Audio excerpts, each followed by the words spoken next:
महाराष्ट्र के चुनावी दंगल में जनता का फैसला क्या होगा, ये 23 नवंबर को सामने आ जाएगा।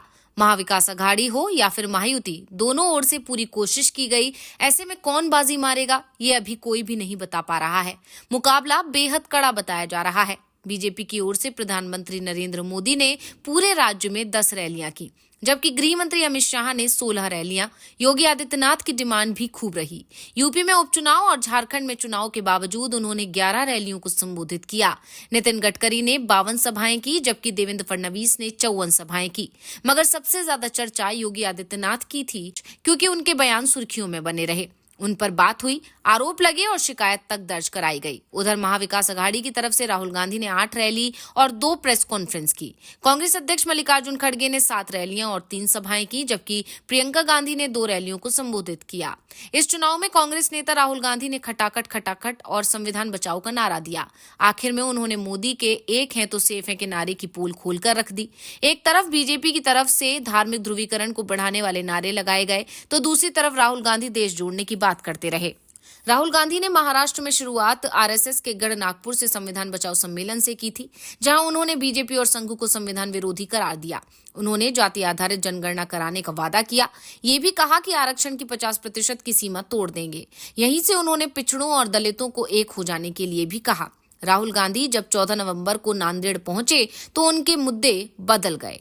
कहा कि बीजेपी आदिवासियों को बनवासी कहकर उनका हक छीनने की कोशिश में है। अनुसूचित जनजातियों से संबंधित मुद्दे उठाकर राहुल गांधी ने आदिवासियों दलितों को संदेश देने की कोशिश की। इसी सभा में उन्होंने अपने हाथ में संविधान की लाल किताब लहराते हुए कहा कि इस किताब में आपका नाम आदिवासी लिखा है। 16 नवंबर को अमरावती पहुंचे राहुल गांधी ने फिर संविधान की लाल किताब दिखाई। कहा, कांग्रेस संविधान को देश का डीएनए मानती है, जबकि भाजपा और आरएसएस के लिए ये एक कोरी किताब है। चुनाव प्रचार के आखिरी दिन उन्होंने सेफ शॉट खेला। मुंबई में प्रेस कॉन्फ्रेंस कर धारावी पर सरकार को घेरा। कहा, सरकार सिर्फ उद्योगपतियों को बचा रही है, उनका कर्ज माफ कर रही है, गरीबों और किसानों का धन छीन कर उन्हें दे रही है। बीजेपी की तरफ से नरेंद्र मोदी ने बताने की कोशिश की कि केंद्र सरकार ने महाराष्ट्र पर विशेष ध्यान दिया है।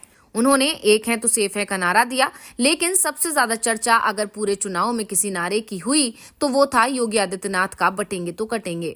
इसे लेकर पूरे देश में बवाल मचा। सबसे पहले बीजेपी की सहयोगी एनसीपी ने इससे खुद को अलग किया।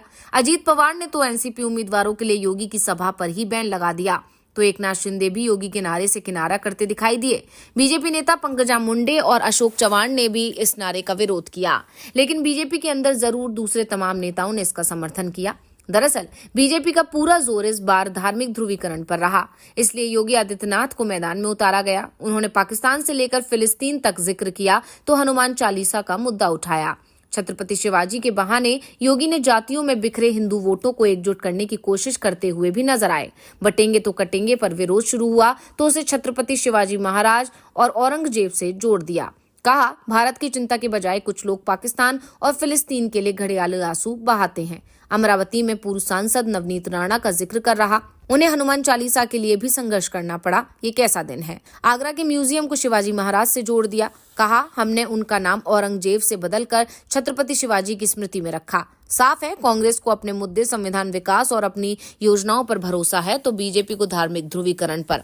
अब देखना है कि महाराष्ट्र ने किसके हक में फैसला सुनाया है। इंतजार 23 नवंबर का है।